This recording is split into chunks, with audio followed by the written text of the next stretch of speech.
My name's Randy Cox. I'm the co-owner, BDM, and broker in charge of Harshside Rentals in Greenville, North Carolina.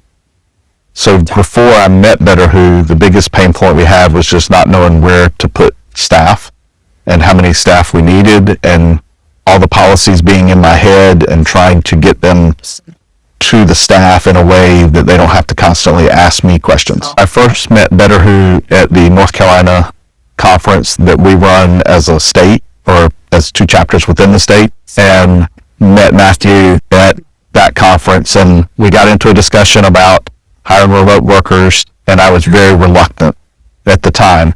And finally, over time, he wore me down, and I tried one, and the first experience went really well.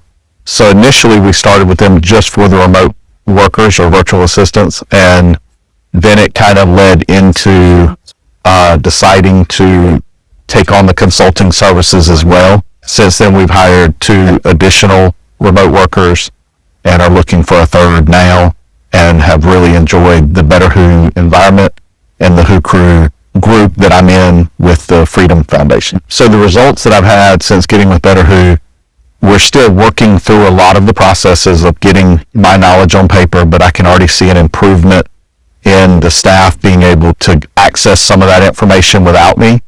It's also changed my thought process on running the business and trying to do a little better job of being not just a worker in the business, but running the business. And it's also freed up some of my time where I was able to take my first time away without a laptop in probably years. I would strongly encourage anyone who's thinking about BetterWho to have the consultation. Just sit down, see what they can do for you. I know that they have helped me increase my revenue.